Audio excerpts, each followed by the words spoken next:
Hi there, this is Bo Nicholson from Pure Cinema and you're listening to Snobbo Reviews Movies. Today we're going to talk about the latest addition to the disaster movie genre, Geostorm. The Senate committee will now hear from Jacob Lawson, Climate ISS Chief Coordinator. May the record reflect that he was nearly 1 hour late. Yeah, sorry about that. I literally had to fly in from outer space. Thanks to a system of satellites, natural disasters have become a thing of the past. We can control our weather. Brought to us by Dean Devlin, writer of Independence Day and the 1998 Hollywood version of Godzilla, Geostorm is a bloody mess of a film that starts poorly and never gets off the ground after that. The long and short of the plot is that humanity has caused climate change, which is a fact that all of us in the real world with our heads not in the sand already understand. But according to the movie, what we don't understand is that in 2 years' time a series of major weather events will happen all over the world, causing the death of millions. Luckily, a genius named Jake Lawson has invented and engineered a giant space station and intricate net around Earth that counteracts the effects of climate change and prevents major disasters.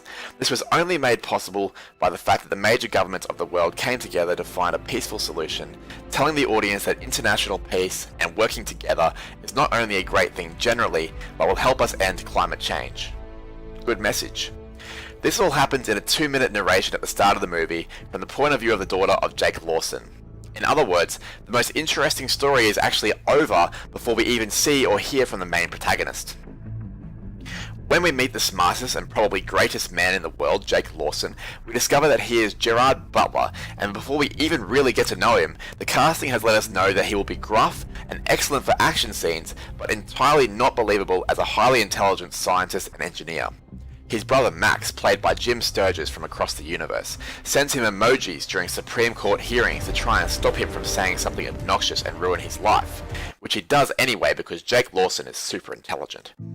So now the world is starting to suffer from various weather-related disasters all over the world, which means that something must be wrong with Dutch Boy, which is the name of the space station that prevents a worldwide geostorm.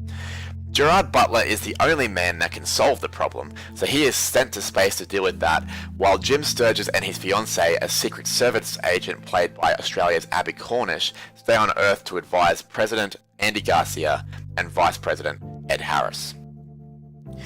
I don't usually go that far into the plot in these reviews, but I just wanted to explain how unbelievably dumb all of this is. And you know what? Some people will forgive it of this trespass because big and dumb is something that Hollywood does often and sometimes pretty well, but this film is not entertaining. Butler and Sturgis have no chemistry as brothers, and the casting of Butler and Ed Harris were terrible mistakes. Casting Gerard Butler forces them away from any intelligent moments that the film may want to take, which, to be honest, it really should, given that it's talking about a very topical issue and possible solutions to that problem. But instead of cleverly building on those themes and discussing the delicacy of international diplomacy as NASA takes the lead on such a project, they stop talking about these issues and turn the movie dumb. What they don't realize is that you can have all the explosions and tornadoes and tsunamis and still make the movie intelligent at the same time. Butler is completely unbelievable as the character they try to make him, while the casting of Ed Harris is disastrous because it acts as the most obvious piece of accidental foreshadowing in 2017. But hey look, at least they got the action scenes right, yeah? I mean, that's the basis of every disaster movie and what the audience is really coming to see. Well, wrong. The effects are also completely unbelievable. I understand the need for CGI to tell a story based half in space, half on an Earth literally dying, but at least make it look realistic. Without realism, there are just no stakes. Also, where the disasters are happening, which is in India and South America and Asia, we have no one to truly connect with as we watch them try to avoid tornadoes or heat waves or tsunamis.